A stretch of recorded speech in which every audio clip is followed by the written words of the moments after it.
Bonjour, je suis Herveline et je suis heureuse de vous accueillir pour cette nouvelle série de La Petite Voix. À circonstances à nouveau exceptionnelles, épisode exceptionnel, comme lors du premier confinement, j'ai demandé à mes invités de nous faire part de leurs réflexions à propos de cette situation inédite que nous traversons, histoire de prendre un peu de hauteur, de faire un pas de côté pour envisager les choses autrement, de rester ancré, bref, de respirer tout simplement. Chaque matin, vous retrouverez donc un nouvel invité pendant quelques minutes, comme autant de petites bouffées d'air quotidiennes. Dans quelques temps, bien sûr, la petite voix reprendra son cours normal avec des entretiens de thérapeutes, mais pour l'instant, je vous propose tout simplement de respirer. Allez, on prend une longue inspiration. La petite voix respire. C'est reparti!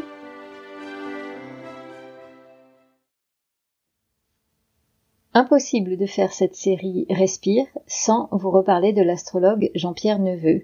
Il est revenu dans La Petite Voix en septembre dernier pour nous donner sa version, en tout cas celle de l'astrologie védique, sur cette crise mondiale du Covid-19.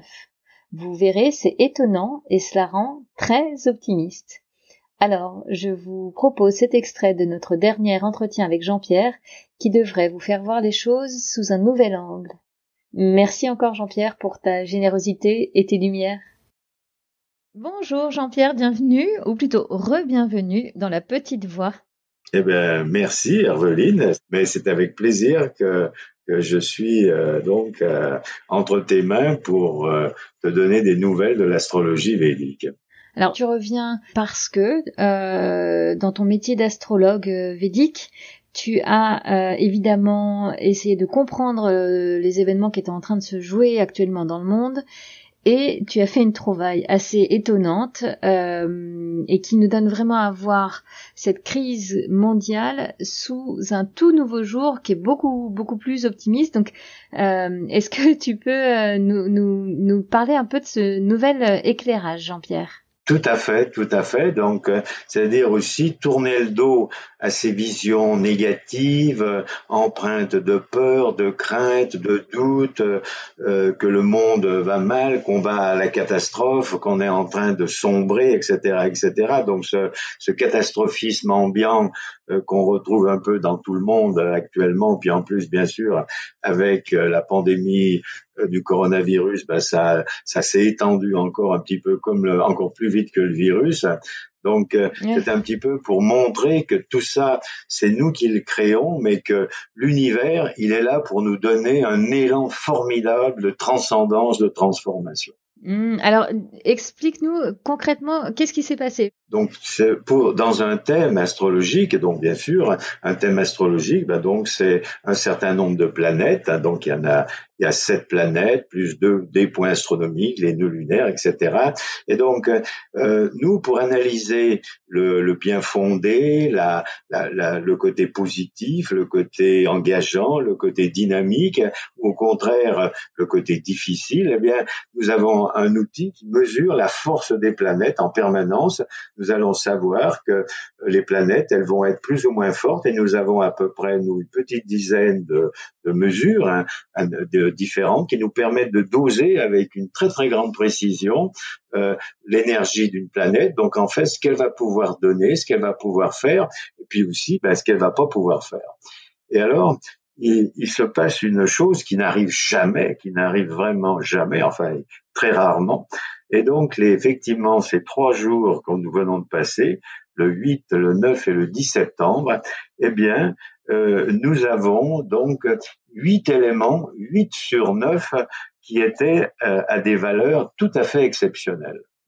Donc ça n'arrive jamais parce que compte tenu des chemins des planètes, oui, il va y en avoir qui vont être fortes, etc. Mais automatiquement, on trouve ça comme quelque part, c'est vraiment une embellie tout à fait inespérée. Pardon, Jean-Pierre, je fais juste une petite parenthèse pour expliquer. Quand on fait un thème astral, on va aller voir comment sont positionnées les planètes à un instant T. Et les planètes, elles ont des endroits où elles sont plus ou moins à l'aise. Il y en a certaines dans lesquelles elles vont pleinement s'épanouir. Voilà, il y a des positions qui vont leur donner plus ou moins de force, et donc tout ceci va sur des forces qui sont entre deux limites. Une position basse qu'on appelle des planètes en chute, donc c'est la position la plus faible qu'une planète peut avoir, et la position la plus forte qu'on appelle des planètes exaltées. Eh bien, les planètes, là, les 3 jours que nous venons de passer, les 8 et 9 et 10 septembre, eh bien, sur 9 points, eh bien 8 avaient des positions tout à fait exceptionnelles. Mais alors concrètement, donc là, au moment où on enregistre, on est le 11 septembre. Les 3 jours qui viennent de se passer, on n'a rien vu se passer d'extraordinaire parce que c'est plus fort que ça, ce que tu m'as expliqué. Tout à fait, parce que ce passage, c'est plutôt une ouverture, c'est plutôt une porte, c'est plutôt quelque chose qui est en train de s'ouvrir, qui montre que notre monde, notre univers, il a une potentialité de rédemption, de transcendance, de construction, de reconstruction, qui est vraiment extraordinaire. Donc on a quelque part, on n'a qu'à se baisser pour ramasser quelque part, les fruits de tout ça. T'es en train de dire on est en train de changer d'air. Alors bien sûr, on sait que depuis à peu près début des années 2000, on a changé d'air, on est passé à l'ère des Verseaux, on était à l'ère des Poissons pendant les 2000 ans qui ont précédé, mais là, on est dedans maintenant, il n'y a pas de mystère, on est vraiment plongé dedans, on est totalement inclus là-dedans, et donc c'est vraiment une année où on ouvre une nouvelle ère, et donc on a à prendre conscience, et c'est pour ça que le monde est en train de basculer, de changer, mais dire que ça sera facile, certainement pas, c'est certain, il y aura des chaos, il y aura des heurts, il y aura des traumas, on le voit bien, mais inévitablement, on a une ouverture, c'est une porte qui s'ouvre. C'est une porte immense qui s'ouvre, parce que ça n'arrive jamais. Et alors, pour un petit peu voir quel était un petit peu, est-ce que ça peut donner des idées sur déjà à travers l'histoire, est-ce qu'il s'est passé quelque chose d'un petit peu similaire. Donc, moi j'ai des logiciels, bien sûr, parce qu'on travaille beaucoup avec des logiciels pour calculer la position des planètes. Bien, j'ai un logiciel qui est particulièrement compétent et intéressant, qui vient d'Inde, et qui permet d'avancer les dates très loin dans le futur et très loin et de remonter très loin dans le passé. Et alors, je me suis intéressé à savoir, est-ce que dans notre histoire, dans l'histoire du monde, dans l'histoire de l'univers, est-ce qu'on a eu des moments où il y a eu des circonstances identiques, parce que voir à quoi ça correspond. Et alors, effectivement, j'ai trouvé une configuration, mais alors tout à fait similaire, sauf la planète Mars, mais qui a une autre, qui n'a pas la même force, mais qui se trouve aussi avec une force également, mais un peu différente, mais toutes les autres planètes absolument identiques, qui s'est passé en août 1462. Ah oui, donc là, tu nous amènes bien, il y a bien longtemps. Et alors, est-ce que tu as pu faire le lien entre ce que nous, on traverse actuellement, notamment avec cette crise sanitaire, etc., et ce qu'il se passait à cette époque-là? Bien sûr, parce que en 1460, eh bien, c'est une étape. D'abord, on était donc au XVe siècle, et donc ce siècle, ça a été un siècle tout à fait de grande transformation. C'est le siècle où on est sorti du Moyen Âge et où on est rentré dans la Renaissance. Donc, ça veut dire que on a changé complètement de paradigme. Voilà. C'est une époque où il y a une effervescence intellectuelle, artistique, scientifique, tout à fait exceptionnelle. C'est aussi une époque où il y a eu une invention qui a bouleversé le monde, qui a changé le monde. C'est l'invention de l'imprimerie. Et donc, on pourrait faire le parallèle, si je suis ton raisonnement, entre ce bouleversement, par exemple, technologique, qui a été l'arrivée de l'imprimerie, Bien sûr, bien sûr. L'imprimerie, Gutenberg, il a découvert l'imprimerie en 1440 et en 1460, eh bien, il y avait déjà des Bibles qui étaient imprimées dans toute l'Europe. Donc ça a progressé très vite et ça a changé radicalement le monde. Ouais. Cette époque, c'est aussi l'époque où il y a eu les grands navigateurs qui ont traversé le monde dans tous les sens. Hein. Vasco de Gama, Christophe Colomb, Magellan, Drake. Il y a eu des découvertes scientifiques tout à fait intéressantes aussi. On connaît les découvertes qu'ont fait Léonard de Vinci. Il y a vraiment l'architecture aussi a progressé. Par exemple, en Italie, il y a eu le Quattrocento, où il y a eu un développement artistique tout à fait phénoménal avec Florence, avec les Médicis. C'est vraiment une étape de bouleversement. Et je pense que nous, on a à notre porte eh bien, quelque chose de similaire en ce moment.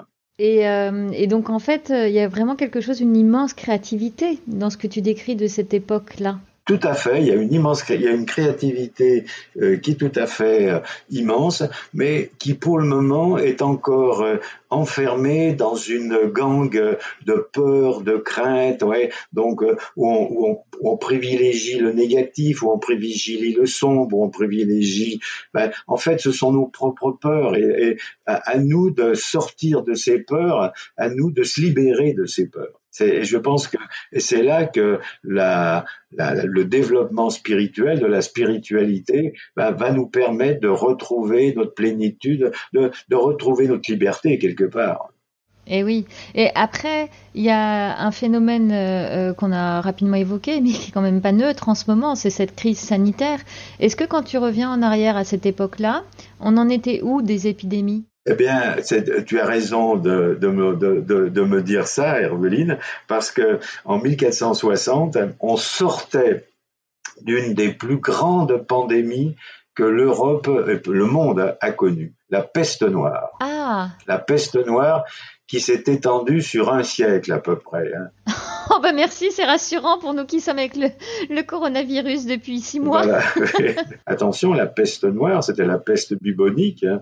Elle a décimé enfin, on ne sait pas bien exactement, mais elle a décimé entre 30 et 50% de l'Europe. Alors donc, c'est quelque chose qui a été dramatique. Et donc, on a ce parallèle saisissant aussi, hein, bien sûr.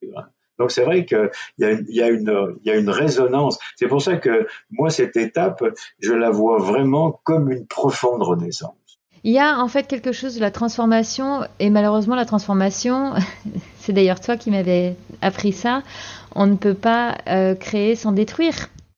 Tout à fait, il y a donc des situations. Quand on ouvre un nouveau schéma, quand on rentre dans une nouvelle ère, on perd une ancienne, donc on va perdre effectivement des situations, des choses, des façons d'être auxquelles on était attaché, bien sûr, mais il faut s'en séparer maintenant parce que on est fait pour passer à un niveau supérieur, pour passer des marches supérieures, hein, et la voie spirituelle, la voie de la conscience, du chemin de conscience aussi, c'est notre sortie, c'est là où la liberté va passer. Hein. Accepter et comprendre que nous sommes des êtres de trilogie avec un corps, un esprit, mais aussi avec une âme. Eh oui. Je pensais beaucoup à l'image des tabourets un peu à 3 pieds, un peu bancals. Que moi, je me souviens dans les campagnes, il y avait des vieux tabourets comme ça qui étaient souvent un peu bancals. Eh bien, on est quand même beaucoup bancal dans notre monde actuellement. Eh bien, retrouvons notre 3e pied qui est l'âme. Et donc la spiritualité qu'on évoquait. Et donc la spiritualité, équilibrons. Alors ça veut pas dire les religions, ça veut pas dire plonger dans des dogmes. Attention, c'est surtout pas ça, mais et comprendre que nous sommes que nous avons une puissance, une entité, une richesse phénoménale qui est infinie et qui est là, mais que si on s'y tourne là, on peut tout avoir, on peut tout obtenir, on peut tout changer. Rien n'est impossible. Et non seulement c'est un passage donc universel pour le monde, pour l'univers, pour toute l'humanité, mais chacun dans notre petite sphère, bien nous avons aussi notre pierre à faire. Hein, c'est un petit peu comme l'oiseau qui amène sa goutte pour éteindre l'incendie ou pour nourrir. Ouais. Voilà, donc chacun a amené sa goutte d'énergie pour se transformer et aider à transformer notre monde. Waouh.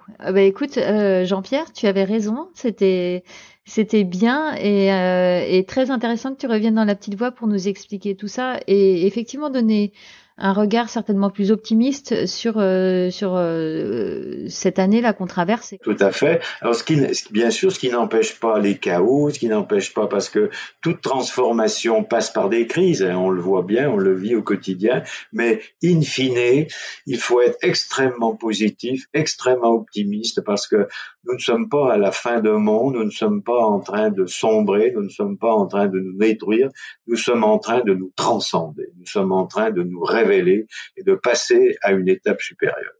Waouh, ok. Écoute, vraiment merci d'avoir partagé cet éclairage-là avec la petite voix. Merci pour votre écoute. Rendez-vous demain matin pour un nouvel épisode de La Petite Voix Respire. Pour ne rater aucun épisode, pensez à vous abonner sur votre plateforme de podcast favorite. Et surtout, n'hésitez pas à laisser des étoiles, des bonnes notes et des commentaires sur iTunes et autres. Ça aide vraiment à faire découvrir ce podcast à d'autres personnes. Retrouvez-moi aussi sur Facebook et Instagram en cherchant simplement La Petite Voix, le podcast. Merci beaucoup et à bientôt.